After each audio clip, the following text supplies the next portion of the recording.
बोलो सुखदेव भगवान की जय। योग योगेश्वर महापुर रामलाल जी, योग मार्तन मुल्केश्वर भगवान और हम सभी के प्राणाधार सतगुरु स्वामी देवीदास महाराज जी के चरणों में हम सभी बच्चों का साष्टांग दंडवत प्रणाम स्वीकार हो। प्रभु जी के चरणों में प्रार्थना है कि प्रभु आप जी की कृपा करुणा आशीर्वाद से ये सत्संग हम भक्तों के साथ आरंभ करने जा रहे हैं। हे प्रभु, ये सत्संग आप ही ने ही आरंभ करवाया और नित प्रति आप जी ही अपनी कृपा से इस सत्संग में हम बच्चों को ज्ञान देते हैं। हे नाथ, कृपा कर आप जो भी ज्ञान देंगे ऐसी कृपा करना कि आप जी के दिए हुए आज के ज्ञान हमें समझ आ जाए, हम उस ज्ञान को हृदयंगम करें, अपने मानस पट में उतारें और हमारी बुद्धि ऐसी हो कि आपके ज्ञान के अनुसार हम अपनी जीवन को चला सके और आप जी की कृपा प्रसन्नता का पात्र बन सके। हे प्रभु, हे नाथ, आप जी के चरणों में बारंबार प्रणाम। बुद्धदेव भगवान की जय। पिछले कुछ दिनों से गीता जयंती के उपलक्ष्य में महाराज जी गीता सार के अंतर्गत गीता के अलग अलग विषयों पर ज्ञान हमें दे रहे थे। इससे पिछले प्रवचन में महाराज जी ने कर्म योग के बारे में कुछ हमें ज्ञान दिए और उसी कर्म योग के अध्याय को यानी कि दूसरे अध्याय के अन्य ज्ञान को, उसी ज्ञान को आगे बढ़ाते हुए देखिए आज महाराज जी क्या हमें फरमाते हैं। कर्म योग के बारे में महाराज जी ने हमें फरमाया कि हमें ऐसे कर्म करने चाहिए जीवन में जो कर्म पर हित के लिए हो, जिस कर्म से दूसरों का कल्याण हो और अपने स्वार्थ के प्रति भाव रखते हुए स्वार्थ सिद्धि के लिए कर्म नहीं करना चाहिए।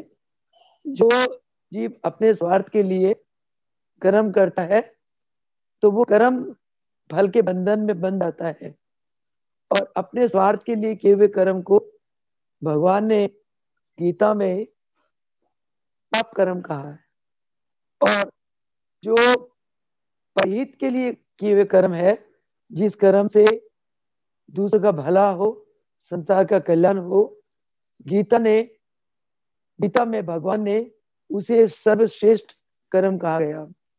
पिछले प्रवचन में महाराज जी द्वारा जो ज्ञान प्राप्त हुआ उस ज्ञान में यही था कि भगवान कृष्ण ने अर्जुन को कर्म के बारे में ज्ञान देते हुए कहा कि अर्जुन, जो यज्ञ रूपी कर्म है वो कर्म सबसे उच्च कोटि का है, क्योंकि यज्ञ रूपी कर्म जो है वो भगवान के निमित्त किए जाते हैं और यज्ञ में भगवान स्वयं उपस्थित होते हैं और यज्ञ से जो हमें प्रसाद मिलता है वो प्रसाद खाकर मानव पापों से मुक्त हो जाता है। यानी कि यज्ञ रूपी कर्म की ऊपर भगवान ने इतना प्रकाश डाला, यज्ञ रूपी कर्म को इतना महान बताया। तो आज महाराज जी हमें बताने जा रहे हैं कि ये यज्ञ रूपी कर्म जो है वो इतना महान क्यों है, वो कर्म सर्वश्रेष्ठ क्यों है। महाराज जी फरमाते हैं कि सारा जो संसार है, जो जीव है, उसको जीने के लिए अन्न चाहिए। अन्न के बिना मानव जी नहीं सकता। जीवन जीने के लिए प्रत्येक मानव को अन्न की आवश्यकता होती है। तो महाराज जी फरमाते हैं कि ये अन्न कहाँ से होता है। अन्न पैदा होता है वर्षा से। जमीन में वर्षा पड़ती है और उस उपजाऊ भूमि में हम बीज डालते हैं और वहां से अन्न पैदा होती है। ये वर्षा कहाँ से होता है? महाराज फरमाते हैं ये वर्षा यज्ञ से होता है। और यानी कि यज्ञ से जो वर्षा हुआ और वर्षा से अन्न हुआ, अन्न से जीवन चला, तो इसलिए वर्षा वर्षा को किसने उत्पन्न करा? वर्षा को यज्ञ ने। इसीलिए महाराज फरमाते हैं कि यज्ञ रूपी जो कर्म है वो बहुत महान है और उत्तम कर्म है। और ये यज्ञ का जो जन्म किसने दिया? यज्ञ के बारे में ज्ञान किसने दिया? यज्ञ के बारे में ज्ञान वेदों ने दिया। वेद ग्रंथों ने बार बार मानव को समझाया कि अपने कल्याण के लिए आप यज्ञ करें। और ये वेद का ज्ञान किसने दिया? वेद के अंदर ज्ञान कहां से आया? वेद का ज्ञान दिया ब्रह्मा ने। यानी कि ब्रह्मा ने हम मानव को आज्ञा दी एक महान कर्म के लिए। वो कौन सा कर्म है? वो यज्ञ कर्म। तो इसलिए और ब्रह्मा जो है वो सर्वव्यापी परमात्मा है। जो सर्वव्यापी परमात्मा है हम उसी को ही ब्रह्म कहते हैं। इसका मतलब ब्रह्म स्वयं यज्ञ में मौजूद है। इसीलिए कहते हैं कि जो इस यज्ञ का प्रसाद प्राप्त करता है वो परमात्मा बन जाता है।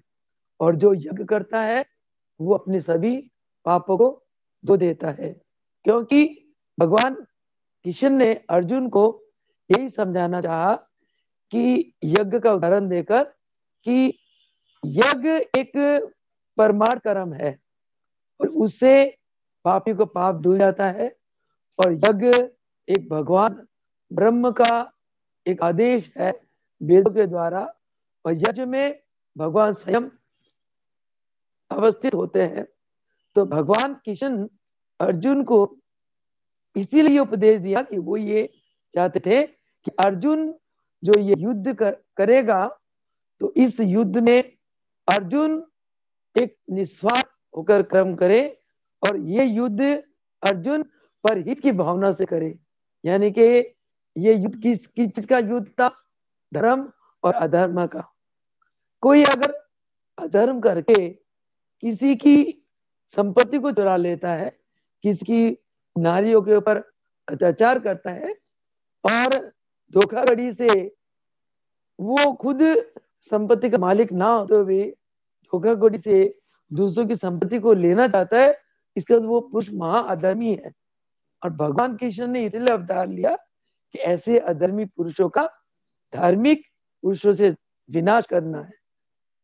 पांचों पांडव ये धर्म में चलने वाले हैं। संपत्ति के राज्य के मालिक, राज्य का अधिकार इन पांचों पांडवों को था।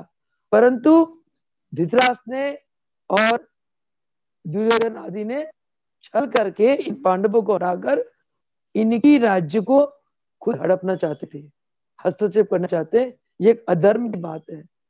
तो भगवान अर्जुन द्वारा, पांडवों के द्वारा इस धर्म और अधर्म की लड़ाई में जो धर्म में चलने वालों का भगवान विजय कराना चाहते थे। और ऐसे कर्म करते हुए जब अर्जुन मोहयुक्त हो गया और मोह के कारण वो अपने कर्तव्य से पीछे हट रहा है, इसलिए भगवान ने फिर दूसरा अध्याय में ज्ञान योग की भगवान ने चर्चा करी, यानी कि सांख्य योग का ज्ञान दिया। फिर उसके बाद तीसरे अध्याय में भगवान आ गए इसको कर्म योग का ज्ञान। तो कहते हैं कि जो परमार्थ में कर्म करता है भगवान कहते हैं वही कर्म योगी है। आगे भगवान कहते हैं कि सृष्टि का ये एक नियम है, यज्ञ करो, यज्ञ से वर्षा होती है, वर्षा से अन्न पैदा होता है और अन्न से जीवन चलता है। ये सृष्टि का नियम है।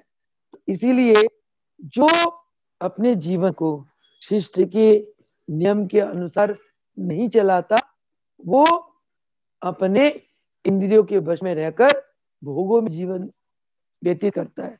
और भगवान कहते हैं ऐसा मानव अपना जीवन को व्यर्थ गवाता है। यानी कि जो परहित में कर्म ना करके केवल अपने इंद्रियों के भोगों के लिए स्वार्थ भाव से कर्म करता है तो वो अपना जीवन व्यर्थ पाता है। तो इसीलिए भगवान ने कहा कि अर्जुन, तू इन इंद्रियों के भोगों को छोड़ दे, क्योंकि मन इंद्रियों को लेकर मोह में फंस जाता है। तो भगवान कहते हैं अर्जुन, इन इंद्रियों को वश में कर। फिर मन को वश में करने के लिए अर्जुन, तू इस मन को आत्मा में स्थित कर दे। और जो मन आत्मा में स्थित हो जाता है वो मन संतुष्ट रहता है, वो मन अपने आप में तृप्त रहता है। और ऐसे पुरुष जो है वो कर्म, उनके लिए कर्तव्य कोई कोई ड्यूटी उनके लिए नहीं होती, जो ब्रह्मनिष्ठ होते हैं, जो आत्मनिष्ठ होते हैं। जैसे हमारे योग योगेश्वर महापुरुष रामलाल जी, मुल्केश्वर भगवान, देवीदास भगवान, ये सब ब्रह्मनिष्ठ महान योगी हुए। तो इनके लिए कर्तव्य, यानी कि ये महापुरुष कोई भी कर्म करने के लिए बाध्य नहीं है, इनके लिए कोई कर्तव्य नहीं है, या इनके लिए कोई कर्म करने का प्रयोजन नहीं है, और ना इनको किसी कर्म से कोई मतलब है। परंतु फिर भी इन महापुरुषों ने कर्म किए। कौन सा कर्म? इन्होंने कर्म योगी की तरह योग का प्रचार प्रसार करा, हमें आपको सबको योग का ज्ञान दिया। और क्या उपदेश दिया कि बेटा, मन को संयमित करने के लिए आंखों को संयमित करो, क्योंकि आंखों के द्वारा बहुत कर्म संचित हो जाता है और हमें उन कर्म फलों को भुगतना पड़ता है। आंखों को संयमित करने के लिए प्रभु जी ने हमें आज्ञा दी कि त्राटक करो, सरसों के तेल की ज्योत जला लो, उसको लगातार देखते जाओ, या चंद्रमा को त्राटक करो, या आकाश को त्राटक करो, आकाशीय मुद्रा, यानी कि नजर को किसी एक बिंदु में स्थिर कर दो। उससे आपकी जो आंखें हैं, जिसके द्वारा जीव बहुत से कर्म अपने अंदर संस्कार रूप से जोड़ लेता है, तो वो आंखें संयम में आ जाती हैं, दृष्टि दोष से वो जीव बच जाता है। और कहते हैं कि दर्शन करने हैं इन आंखों से, संसार को मत देखो, इन आंखों से दर्शन करने हो अपने इष्ट, अपने भगवान के स्वरूप के दर्शन करो। फिर महाराज ने बताया कि कानों के संयम के लिए षणमुखी मुद्रा, भगवान शंकर की मुद्रा, अंगूठे से कान ढक दो, छोटी उंगलियां ठोड़ी पे रखो, दूसरी उंगलियां नाक के छेद के सामने, तीसरी उंगलियां नाक के सेंटर में, और चौथी उंगलियां नाक के एंड में। इस प्रकार जबान को उल्टा के रखो केचरी मुद्रा में। इस प्रकार षणमुखी मुद्रा लगाकर अपने मन को आत्मा में स्थित कर दो। तो हे अर्जुन, तुम्हारे कान जो है ना वो संयमित हो जाएंगे। और जन्मों से तुमने कान के द्वारा जितने लोगों के चुगली, निंदा, बुराई आदि तुमने सुनी, यानी कि कान के जो दोष है वो इस षणमुखी मुद्रा से वो दोष खत्म हो जाएंगे। फिर महाराज जी ने फरमाया कि अब जबान से तो इंसान कुछ भी कह बैठता है, वही कर्म बन जाता है। और जब बिना सोचे समझे कोई कुछ जबान को लूज टॉक कर बैठता है, तो उसका जो नतीजा है बहुत भयंकर हो जाता है। अब द्रौपदी ने कुछ भी नहीं कहा, जब दुर्योधन जा रहा था तो जमीन ऐसी थी कि उसको ये लगा कि भाई ये पानी है, फर्श ऐसा बना हुआ था, और पानी समझ के फिसल गया वो वहां, असल में वो फर्श था। और द्रौपदी हंस पड़ी कि अंधों की हालत देखो, अंधी होती है। इतनी सी बात दुर्योधन को चुभ गई, सहन नहीं कर सका, और दुश्मनाई ले ली उसने द्रौपदी के साथ। और फिर क्या हुआ, इसका नतीजा क्या हुआ? एक जरा से अगर जबान के द्वारा सोच समझ के कोई बात नहीं कही गई तो महाभारत युद्ध छिड़ गया। माजी फरमाते हैं कि 14 अक्षोणी सेना एक तरफ और 7 अक्षोणी सेना एक तरफ युद्ध करती है, और सब सेना का विनाश हो जाता है, सब मृत्यु को प्राप्त हो जाते हैं, कितने घर उजड़ जाते हैं एक जरा से वाणी पे। तभी महाराज जी फरमाते हैं कि ऐसी वाणी बोलिए मन का आपा कोय, औरन को शीतल करे आप ही शीतल हुए। वाणी ऐसी मधुर होनी चाहिए, मीठी होनी चाहिए। कोयल कू कू बोलती है, कितनी प्यारी लगती है, और ऐसा लगता है कोयल तू तू बोल रही है, मधेश्वर तू ही तू, तू ही तू। और कौवा जब मैं करता है, कहाँ कहाँ करता है, ऐसा लगता है कि मैं अंगान में बोल रहा है, वो आवाज किसी को सुहावनी नहीं लगती। तो इसीलिए कहा कि जितना हम अपने जीवन को दूसरों के लिए समर्पित करेंगे, उतना ही हमारा जीवन पवित्र और शुद्ध और दिव्य बनता चला जाएगा। तो ये तो हमारे गुरुदेव ने इन तीनों इंद्रियों के कंट्रोल, और जबान के कंट्रोल के लिए गुरुदेव बताते हैं कि खेचरी मुद्रा लगाओ, जीवा को उल्टा के तालू में लगाओ, दशम द्वार तक ले जाओ। उससे आपका जो बोलने की जो कला है, बोलने की जो एक सिस्टम है, वो सीमित हो जाएगा। और नाप तोल के बोलोगे, इतना बोलोगे जितना बोलने से आपका काम समझ जाता है, और जितना कम बोलोगे उतना ही आपके अंदर की आत्म शक्ति, मन की शक्ति बढ़ेगी, आपकी संकल्प शक्ति बढ़ेगी। तो वाणी को कंट्रोल करने के लिए महाराज जी फरमाया कि जवान को उल्टा के ताल में लगाओ। तो ये सभी उपदेश भगवान कृष्ण द्वापर युग में अर्जुन को दे रहे हैं। अर्जुन, अपनी आंखों को, अब इंद्रियों को सीमित कर, और इंद्रियों को सीमित करके अपने मन को अपनी आत्मा में स्थित कर ले, और तब तू तू सभी कर्तव्यों से मुक्त हो जाएगा। फिर तेरे लिए कोई कर्तव्य नहीं रह जाएगा, क्योंकि जो आत्मनिष्ठ महापुरुष होते हैं उनको किसी कर्म करने से ना मतलब है, और ना किसी कर्म ना करने का प्रयोजन है। दोनों बातों से वो मुक्त रहते हैं। इसलिए ऐसे महापुरुष जो है, उनका किसी के साथ संबंध रहता, वो स्वार्थ भाव से संबंध नहीं होता। वो किसी के साथ संबंध रखते भी हैं, कुछ रिलेशन रखते हैं, तो उनका वो संबंध निस्वार्थ होता है, जो मन अपने आत्मा में स्थित रहता है। और जिन्होंने अपने मन को आत्मा में स्थित रख के इंद्रियों को सीमित कर लिया, ऐसे महान पुरुष हमेशा निस्वार्थी होते हैं, उनको अपना कोई स्वार्थ नहीं होता।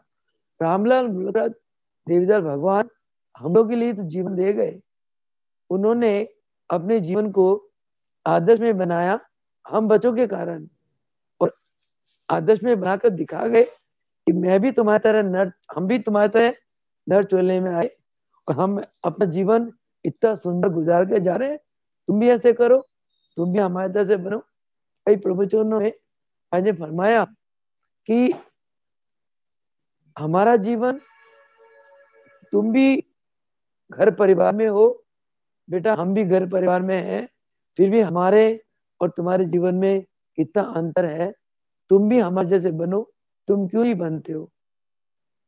हमारे जीवन में एक ही अंतर है, हम परमार्थ में जीते हैं, हम अभ्यास में जीते हैं, हम इंद्रिय रहित मन को सीमित करके जीते हैं, और हम वो कर्म करते हैं जो सृष्टि में विधाता ने शुभ कर्म कहे। जिन कर्मों के लिए सृष्टि में विधाता ने आदेश दिया है, हम उन कर्मों को करते हैं। और तुम इसके विपरीत मोह बस रहते हो, मोह ममता में फंसे रहते हो, तुम अपने इंद्रियों को संयमित नहीं करते हो, तुम्हारा मन संयम में नहीं है, क्योंकि तुम अभ्यास नहीं करते हो। घर परिवार में अपने सांसारिक भोगों में तुम अपना जीवन जीते हो, और तुम अपना जीवन व्यर्थ करते हो। तुम हमारी तरह इस अनमोल जीवन को सार्थक बनाओ। ये महाराज जी ने बहुत से प्रवचनों में हमें आदेश दिया, फरमाया। तो इसीलिए भगवान कहते हैं कि अर्जुन, जो जीव अपने मन को आत्मा में स्थित रखता है, वो असंग होके, संग रहित होकर जीता है। और अर्जुन, तुम भी संग रहित होके कर्म करो, और जो कर्म करने के योग है अर्जुन, तुम उन्हीं कर्मों को करो। जो कर्म करने के योग नहीं है, उन कर्मों को मत करो। तुम क्षत्रिय हो, और तुम्हारा जो तुम्हारे लायक जो कर्म करे के है वो एक क्षत्रिय का धर्म है, युद्ध क्षेत्र में आकर वीर पुरुष की तरह युद्ध करना, युद्ध वाला कर्म करना है। तो इसीलिए अर्जुन तुम उठो और जागृत हो जाओ, जागरूक हो जाओ और युद्ध क्षेत्र में आकर युद्ध करने के लिए तुम तैयार हो जाओ।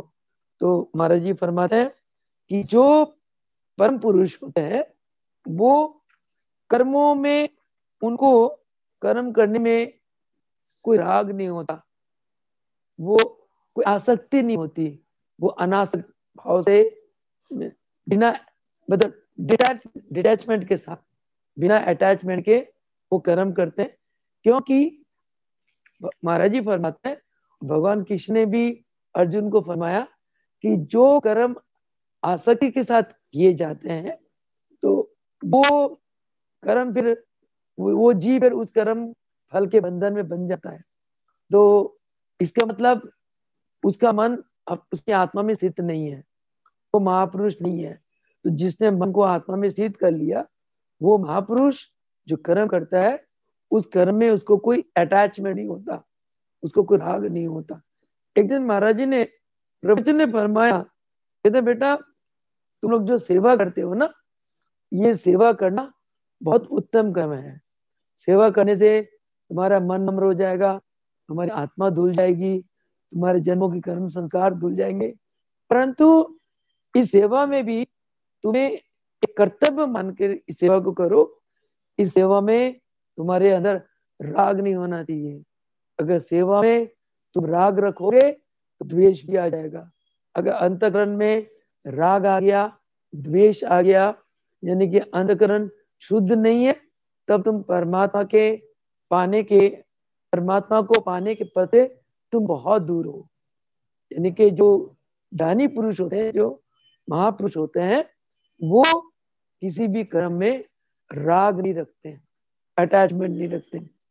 क्योंकि जहाँ राग होता है वहाँ द्वेष भी होता है, और जहाँ द्वेष होता है वहाँ काम, क्रोध, लोभ, मोह, ये सारे डाकू जो है ना वो जीव को बिल्कुल लूट लेते हैं। इसीलिए महाराज जी फरमाते हैं, और भगवान ने भी अर्जुन को फरमाया कि अर्जुन, जनक आदि जितने ज्ञानी हुए, जितने महापुरुष इस संसार में आए, गुरु वशिष्ठ वगैरह, तो उन्होंने कर्म करके परमार्थ पर हित के लिए कर्म करके उन्होंने सिद्धियां प्राप्त कर ली। अब देखो महापुर रामलाल जी बचपन से ही भगवान के खोज में निकल पड़े, और कितने रास्ते में प्रभु जी ने कष्ट पाए, कितनी बाधाएं आई, सबको अतिक्रमण करते करते वो कहाँ पहुंचे, नेपाल के पहाड़ी में। वहां महातर बाबा आए आकाश मार्ग से, उन्होंने फरमाया उठो ब्राह्मण देवता, हम ही ने आपको इधर आने की प्रेरणा दी थी, अब हम तुम्हें अपने स्थान पे लेने आए हैं। तो प्रभु जी ने स्वयं फरमाया कि उन्होंने चिमटा मुझे पकड़ा दी हाथ में, और मेरा शरीर एकदम रुई से भी हल्का होने लगा, और मुझे महसूस हुआ कि हम आकाश मार्ग में से जा रहे हैं। बताओ, महा अवतार बाबा, महाप्रभु रामलाल प्रभु जी को दीक्षा देने के लिए आकाश मार्ग से हिमालय सुमेरु को उच्चतम शिखर पर ले गए, और वहां अष्टांग योग की सिद्धि कराई 6 मास में, और प्रभु जी 6 मास के अंदर पूर्ण योगी बन गए, और अनंत ईश्वरीय कलाएं प्रभु जी अंदर से प्रकट होने लगी। परंतु फिर भी प्रभु जी को क्या जरूरत थी इस संसार में आकर कर्म करने के लिए, क्या जरूरत थी। इसी प्रकार भगवान कृष्ण भी कहते हैं कि अर्जुन, मुझे तो सब कुछ प्राप्त है, मुझे किसी चीज की चाहना नहीं है, मैं अपने आप में पूर्ण हूं, और मैं चाहता अकर्म में भी रह सकता हूँ। मैं चाहता हूँ अपने कर्मों को त्याग करके, बिना कर्म करके भी इस मनुष्य चोले में अपना जीवन को गुजार सकता हूँ।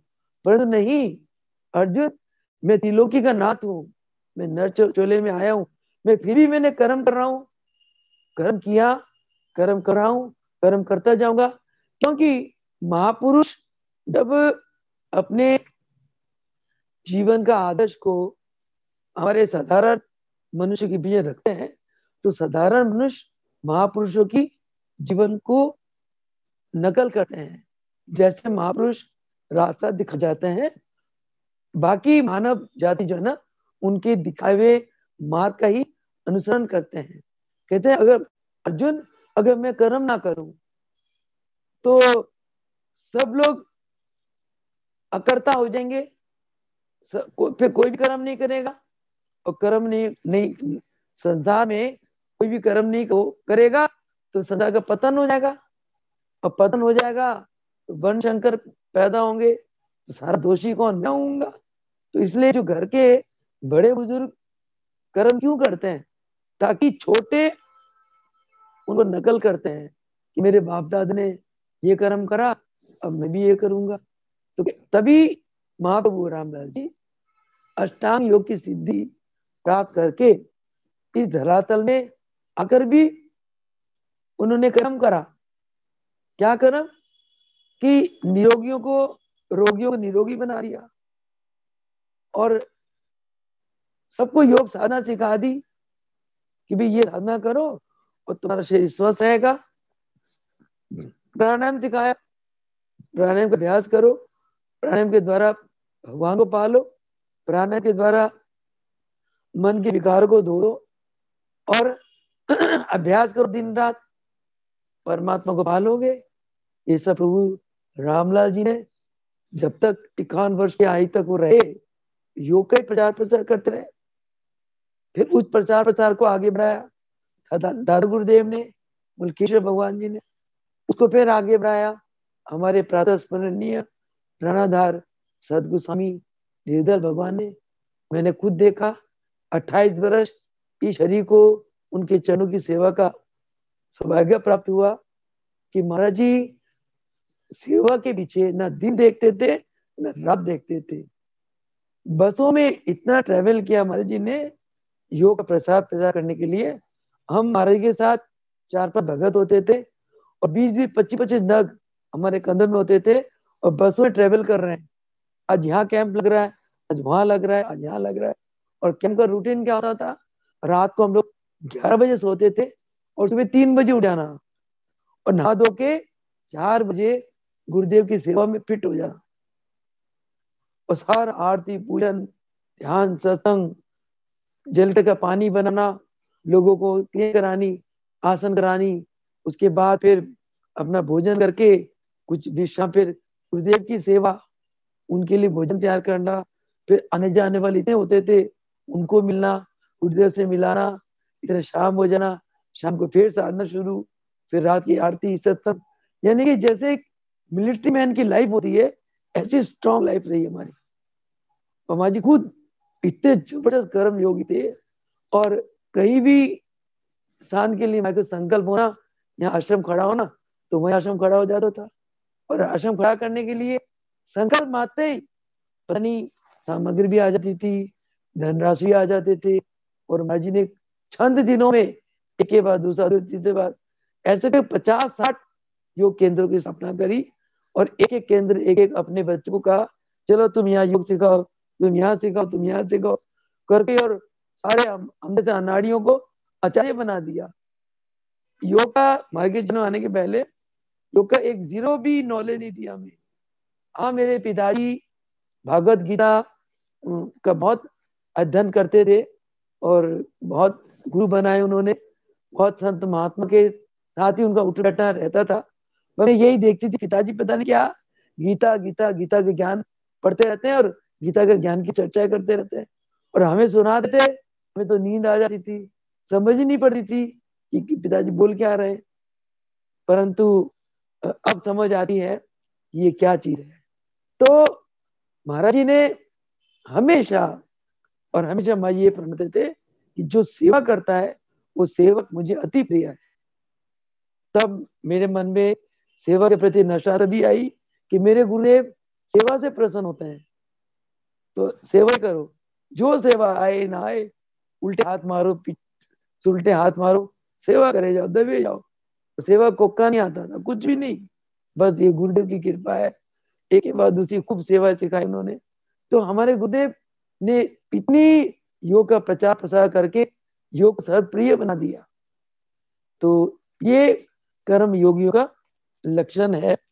तो अर्जुन कहते हैं, भगवान कहते हैं, अर्जुन जैसे राजा जनक, गुरु वशिष्ठ और अनेक अनेक महापुरुषों ने जैसे कर्म किए, उच्च कोटि के कर्म किए, अर्जुन तू भी ऐसे कर्म कर, अपने मन को आत्मा में स्थित कर ले और अकर्त भाव से, मैं करता हुई नहीं, इस भाव से तू कर्म कर। और तभी इसलिए कर कि जो तू कर्म करेगा और तेरे को देख के दुनिया कर्म करेगी। और कहते देख, फिर समझाते हैं, मैं भी तो त्रिलोकी का मालिक हूँ, मैं भी खाली बैठ सकता था, नहीं, मैं कर्म करता हूँ। तो इसीलिए तू भी कर्म कर, और कर्म करते हुए तू कर्मों में आसक्त मत रख। कहते कर्मों में जो आसक्ति रखता है वो पुरुष अज्ञानी होता है। और कर्म तो अर्जुन विद्वान भी करते हैं, परंतु विद्वान जो कर्म करते हैं वो उस कर्म में आसक्ति नहीं रखते हैं। तो अज्ञानी और ज्ञानियों में यही अंतर है। अज्ञानियों में कर्ता भाव होता है। अज्ञानी सोचता है ये मैं करने वाला हूं, मैंने किया। क्योंकि ये जो तीन गुण है, सत रज तम, ये तीनों गुण जो है ना, प्रत्येक मानव को इसने घेरे रखा है। किसी के अंदर सत ज्यादा, किसी के अंदर रज ज्यादा, और किसी के अंदर तम ज्यादा। जो तम ज्यादा वाले तो दूसरों को दुखाते रहते हैं, ज्यादा वाले अहंकारी होते हैं। जिनके अंदर सतगुण होता है उनका अहंकार नहीं होता, वो अनासक्त भाव से केवल कर्म करते चले जाते हैं। तो इसीलिए कि अर्जुन, जो अज्ञानी लोग एक अज्ञानता में कर्म करते हैं आसक्ति के साथ, ज्ञानी लोग उनको भ्रम में नहीं डालते, ज्ञानी लोग उन्हें कुछ नहीं बोलते हैं। तो इसलिए महाराज जी फरमाते थे कि समझा तो चुप रहे, बिन समझे मत बोल, ऐसी वस्तु पाई के बिन ग्राहक मत हो। अगर हम अज्ञानी के आगे गीता शास्त्र सुनाने लगे, वो हमें पागल कहेगा। तो ये गीता सर किसको सुनाओ? जो ज्ञानी हो। ज्ञानी कौन है? जिसका मन में अहंकार नहीं है, जो अंदर से नम्र है, जो गुरु और भगवान के प्रति निष्ठा, विश्वास और प्रेम रखता है। जो अपने आप को नीवा समझता है वो तो कुछ लेगा। कहते ना, एक भजन है, नीवा होके चल बंदिया, नीवा होके चल, नीविया नु रब मिलता और नीविया नु फल लगता। कहते जो पेड़ में फल लगता है वो पेड़ झुक जाता है, और जिस पेड़ में फल नहीं लगता है वो पेड़ ऐसे खड़ा रहता है, अकड़ा रहता है। तो उसी प्रकार महाराज जी फरमाते हैं, जो गुणवान पुरुष होते हैं, जो गुणी होते हैं, वो झुके रहते हैं। और जिनके अंदर गुण की कमी होती है, ये नहीं, हाँ, जिसके अंदर, चलो महाराज जी चरणों, ये कम लटाओ, जिसके अंदर गुण की भरमार होते हैं वो नम्र होते हैं।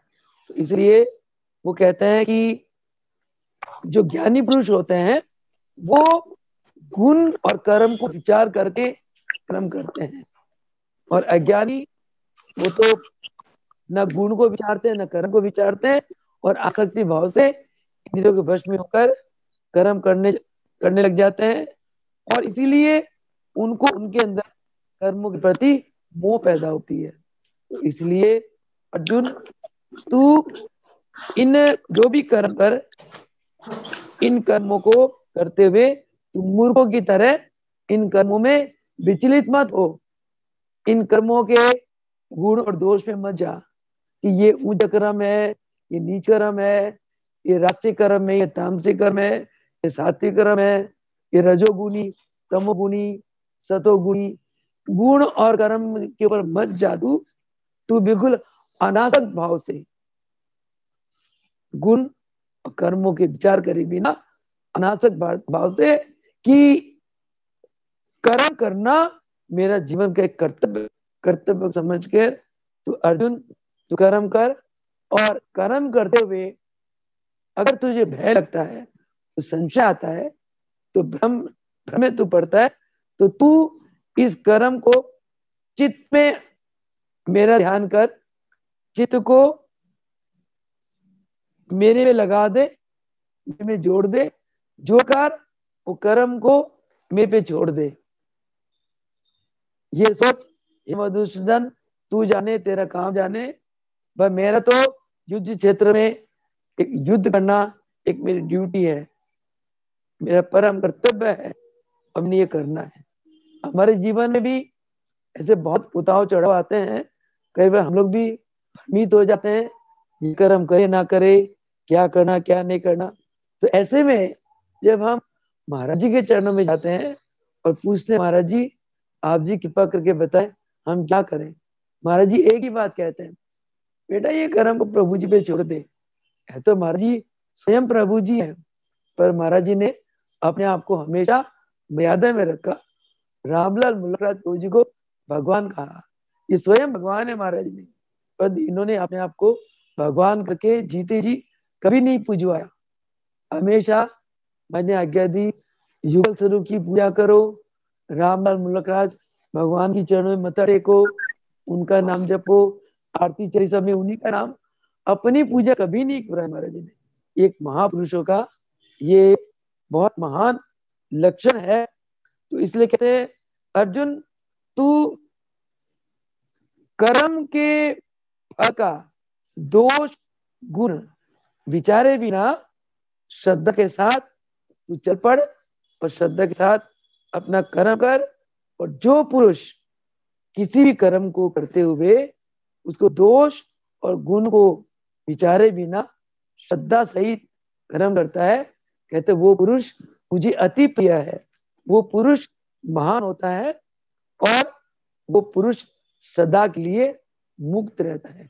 अर्जुन तू भी इस प्रकार मुक्त बन, जब तू कर्म के दोष और गुणों को विचारे बिना मुझ पे छोड़ता हुआ कर्म करेगा तो अर्जुन तू सदा के लिए मुक्त हो जाएगा। तो महाराज जी हमें यही उपदेश देते हैं। महाराज का सारा उपदेश ही गीता का ज्ञान है। हमने तो गीता का ज्ञान को पुस्तकों में ही पढ़ा है या उसी की चर्चाओं में हमने सुना है, परंतु हमारे महाराज जी का जो जीवन था गीता के ज्ञान से ओतप्रोत था। वहां का जीवन स्वयं गीता थी। महाराज जी कर्मयोगी थे, महाराज जी अनासक भाव से कर्म करते थे, महाराज जी ने जीवन में हमेशा निष्काम कर्म करा और महाराज का जीवन परहित में था।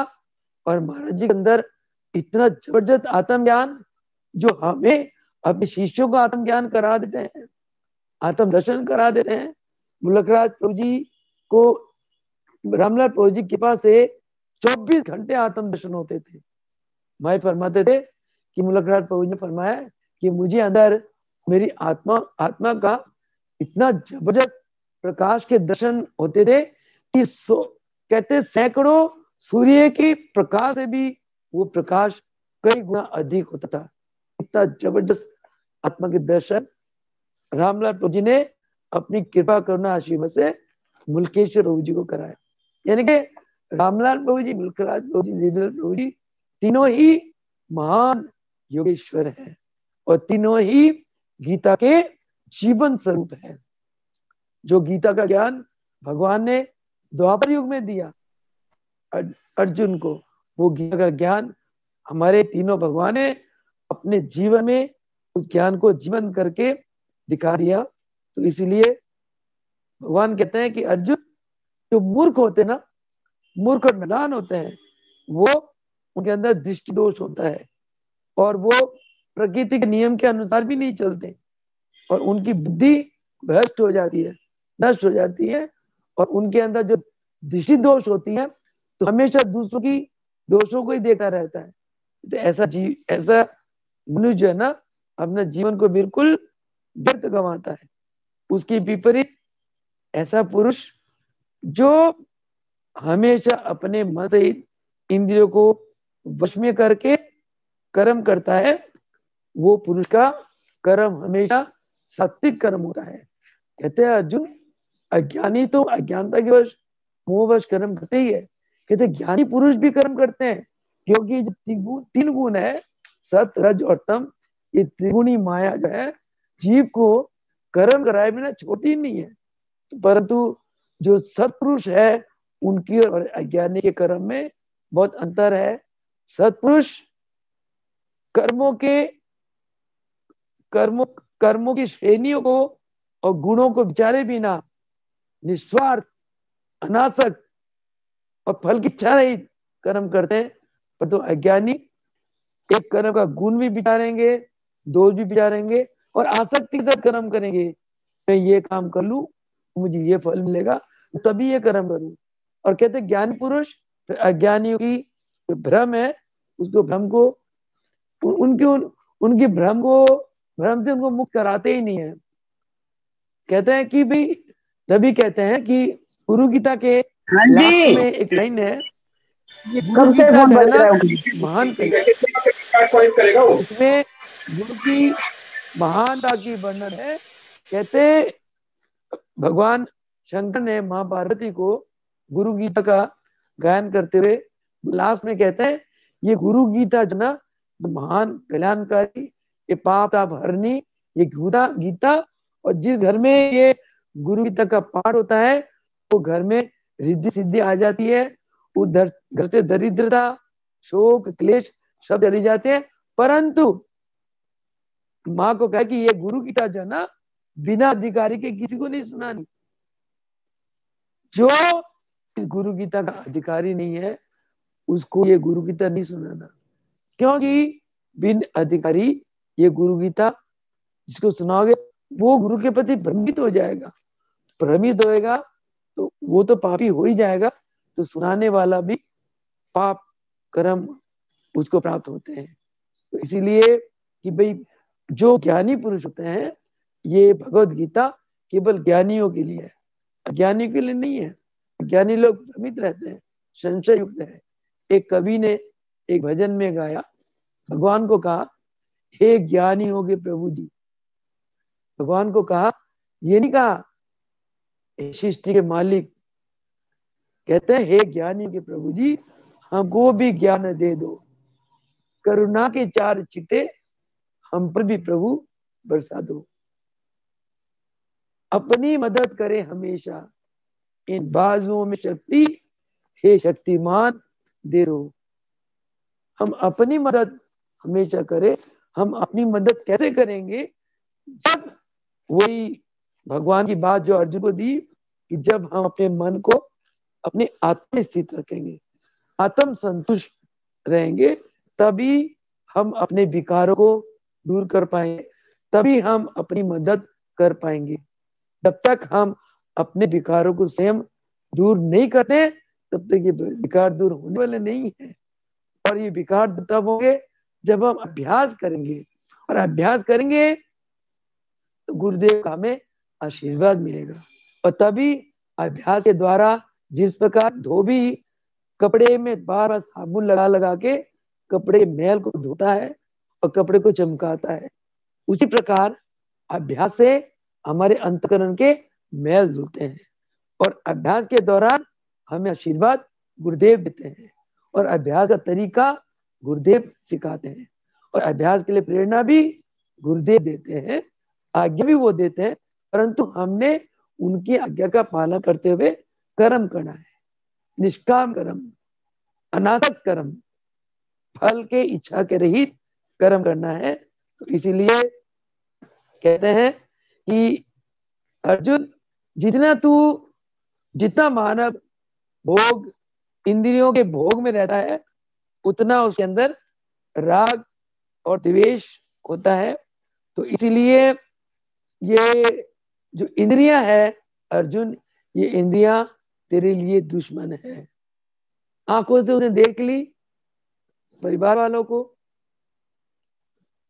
मन में मोह आ गया, मोह के कारण कायर बन गया, उसकी बुद्धि विवेक सब चली गई है। तो इसीलिए अर्जुन, इंसान को वही कर्म करना चाहिए जो उसके धर्म में लिखा है, और कर्म करते हुए उसके गुण और दोषों को ना देखे, गुण उनको ना देखे, केवल वो कर्म करो जो तुम्हारे धर्म में है, जिसके लिए भगवान ने सृष्टि में तुम्हारे धर्म में लिखा है उस कर्म को करो।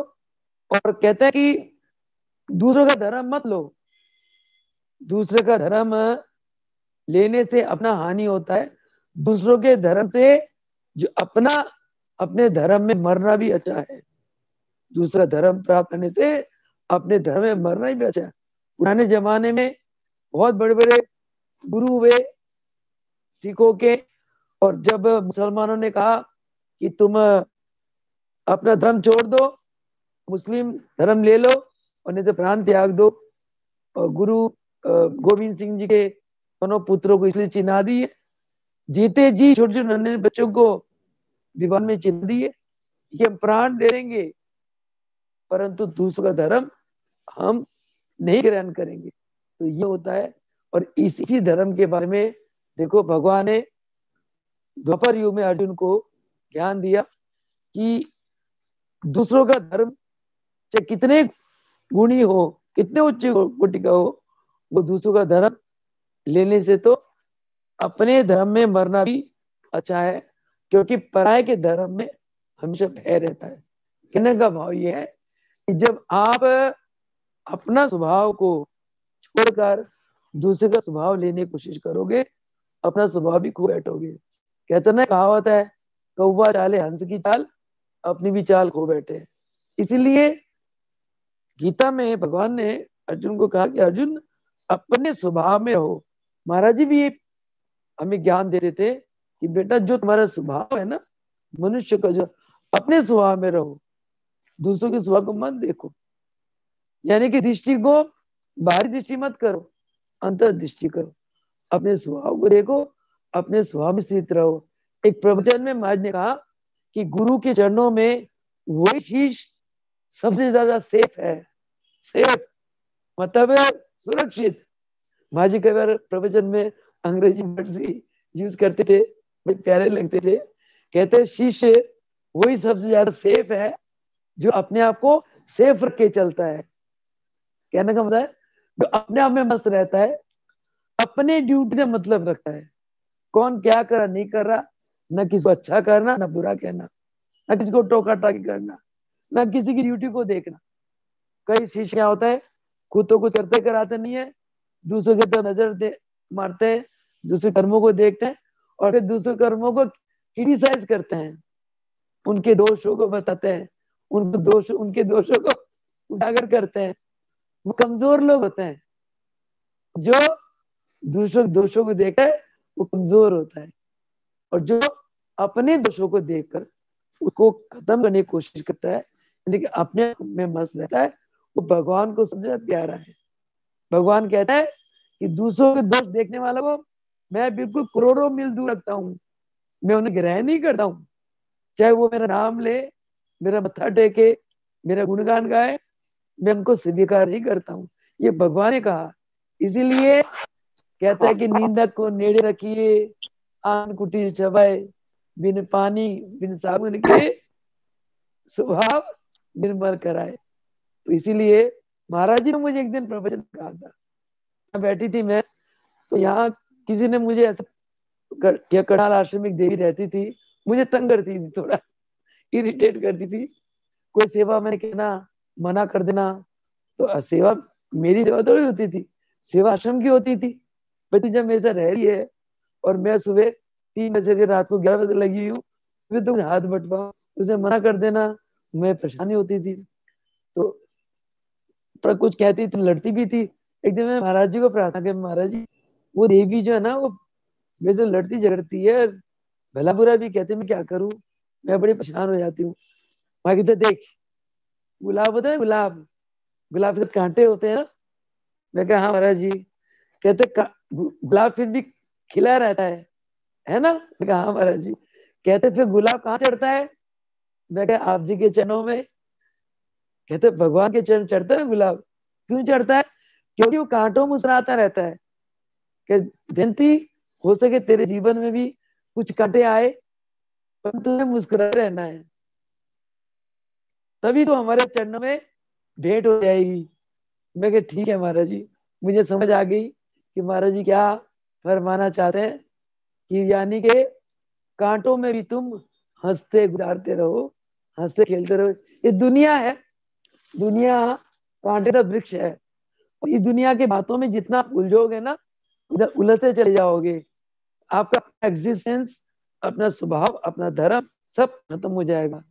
इसीलिए हमें महाराज ने एक बात और कही, कहते हैं थी वो जंगल में जैसे मस्त हथनी चलती ना, हथनी, और आसपास कुत्ते कुत्ते भुगते रहते हैं, वो हथनी परवाह नहीं करती।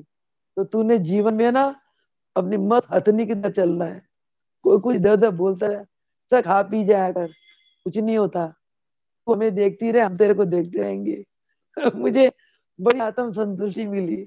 मैं क्या, वाह मेरे गुरु, कमाल है, तेरा कोई जवाब ही नहीं है। मैं कहती हूँ 100 जन्म लेके भी मैं इनके चरणों को धोलोगे पीऊँ ना, फिर भी मेरे लिए कम है। इतने मेरे गुरु, मेरे भगवान इतने महान है। उनके उपदेश जब वो दिया करते थे तब मैं ज्यादा रिकॉर्ड करती थी, क्योंकि सेवा में समय नहीं होता था। आज उन बातों को सुनती हूँ, और जो वो अपने प्रवचन बोल गए, और जिन प्रवचनों को प्रभु जी ने मुझे 3 किताबों में लिपिबद्ध कराए, आज मुझे समझ आती है। मेरे गुरुदेव तो साक्षात गीता के ज्ञान के स्वरूप है, और यही वो हमें बांटते हैं। तो आगे फिर अर्जुन पूछता है भगवान से कि भगवान, अब आप मुझे बताओ कि इंसान जो है ना, वो कौन सी मजबूरी में वो पाप करता है। कि ऐसा कई बार क्या होता है, इंसान पाप कर्म करना नहीं चाहता, परंतु कई बार वो पाप कर्म करने में मजबूर हो जाता है, जाने अनजाने हो जाता है। तो भगवान कहते हैं, अर्जुन कहता है कि भगवान चलो ठीक है, आपकी बातें तो मैं मान गया, परंतु जाने अनजाने वो कौन से कर्म है, वो कौन सी ताकत है जो इंसान से पाप कर्म करवाती है। अब देखो भगवान क्या कहते हैं। भगवान कहते हैं कि अर्जुन, ये जो मनुष्य के अंदर जो 3 गुण है, सतोगुण, रजोगुण और तमोगुण, कहते इसमें जो रजोगुण है वो इंसान को एक्साइट करती है। तमोगुणी तो चलो आलस प्रमाद में पड़ जाता है, खाता पीता सोता, और जब जागेगा तो दूसरों को दुख देगा। जैसे कुंभकर्ण था, सोता रहता था, 6 महीना सोना है, 6 महीना खाना है, और जब उठना तो दूसरों को दुख देना। तो ये तमोगुणी है। तो कहते जो रजोगुणी होते हैं ना, रजोगुणी के अंदर इंसान, रजोगुणी के ताकत से वो उसके अंदर क्रोध और काम पैदा होता है। कहते कामना, इच्छा, कहते जिसके अंदर कामना पैदा हो गई, अगर उसकी कामना पूरी नहीं हुई तो उसको क्रोध आ जाएगा, और कामना पूरी हो गई तो उसको मोह आ जाएगा, मोह पूरी हो गई उसको लोभ आ जाएगा, नहीं, कामना पूरी हो गई तो उसको लोभ आ जाएगा, तो मुझे और मिले और मिले। लोभ पूरी हो गई तो उस चीज जो मिल गया उसे अटैचमेंट, मोह। और जब कामना भी आ गई, लोभ भी आ गई, मोह भी आ गया, सब कुछ मिल गया, भगवान ने वो सब कुछ दे दिया, फिर वो अहंकारी बन जाता है। वो फिर अहंकार के घोड़े में चलता है, और अहंकार बनेंगे और उसे पापकर्म हो जाता है। तो कहते हैं ये जो 3 गुण है ना, सदगुण, सदगुण नहीं, रजोगुण जो है ना, ये इंसान के अंदर, इंसान की तरह पाप कर्म कराती है। तो कहते हैं कि जैसे, वो कहते हैं कि जैसे धुएं धुएं में आग दिखाई नहीं देती ना, तो कहते हैं अर्जुन, और जैसे गर्भ में कि झिल्ली में गर्भ छुपा रहता है, कहते उसी प्रकार जो कामना है, काम जिससे सब कुछ सारी कहानी होती है, ये कामना जो है ना, ये ज्ञान को ढके रखती है। अब अर्जुन ने सवाल करा कि वो कौन सी शक्ति है जिसे वश में आकर इंसान पाप कर्म करता है। वो शक्ति कौन सी, कामना। ये कामना कहां से आती है, रजोगुण से। रजोगुण क्या है, प्रकृति के 3 गुणों में एक गुण है, इससे कामना आती है। और कामना जो भाव है, कहते मनुष्य को कि ज्ञान को ढके रखती है। तो कहते हैं कि ये कामना जो है ना, ये आग की तरह है, और ये कभी भी तृप्त नहीं होती। इसलिए भगवान कहते हैं ये कामना जो ना, ज्ञानियों के लिए बहुत बड़ा वैरी है, ज्ञानियों के लिए महान शत्रु है, जो ज्ञानियों को ढक दे। अब देखो रावण कितना बड़ा विद्वान था, कितना ज्ञानी था, जिसने इतना तप करके भगवान शंकर से अमरतत्व का वरदान पा लिया, परंतु वो क्यों खत्म हो गया, उसका विनाश क्यों हुआ? एक अहंकार के कारण, एक कामना, माता के लिए, जगत माता के लिए उसके अंदर काम पैदा हो गई। और कहते हैं कि ये कामना जो है ना, कामना में मन, बुद्धि, इंद्रियों, ये तीनों कामना में घुसी रहती है। मन, बुद्धि और इंद्रियां, ये सभी कामना के अंदर रहती है। और ये मन, बुद्धि और इंद्रियां, ये तीनों चीज ज्ञान को ढक देती है। अभी भगवान ने कहा कि ज्ञान को कौन ढकता है? कामना। और कामना किसके वश में होता है? कामना के वश में कौन होता है? मन, बुद्धि और इंद्रियां।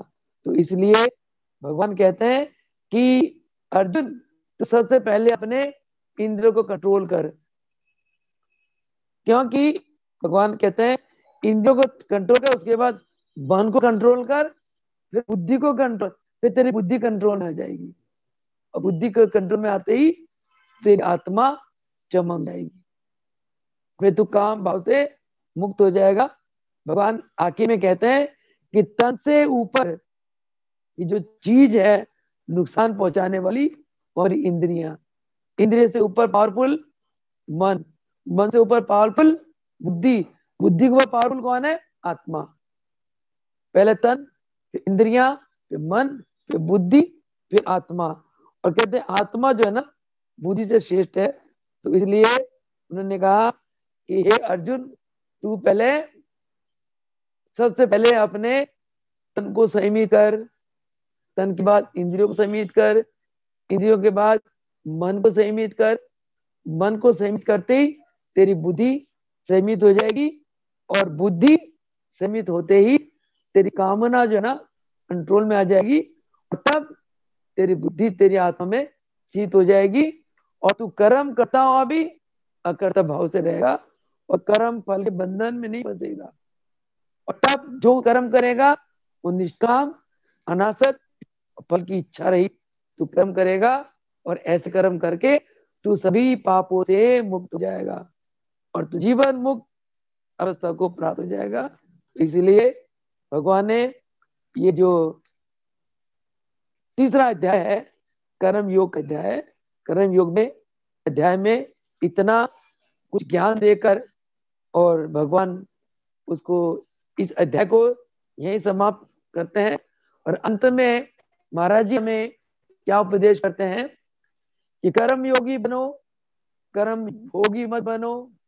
सुनो ध्यान से, कर्म योगी बनो, कर्म भोगी मत बनो। समर्पण भाव से कर्म करो, जो हुआ हो रहा है होगा, मेरे पुरुषार्थ से नहीं, ईश्वर की शक्ति से होगा। फिर दोबारा सुनो, भगवान हमें क्या उपदेश करते हैं महाराज जी कि कर्म योगी बनो, कर्म भोगी मत बनो, समर्पण भाव से कर्म करो। अब यहाँ हे फैलाओ प्रभु, तेरा ही कर्म जो बड़ी थाली से समर्पण भावना से कर्म करो, और जो हुआ, जो हो रहा है, जो होगा, वो हे प्रभु तेरी शक्ति से होगा, ईश्वरीय शक्ति से होगा। इस प्रकार भाव को रखते हुए कर्म करो, तो आप संसार में विजय ही विजय है।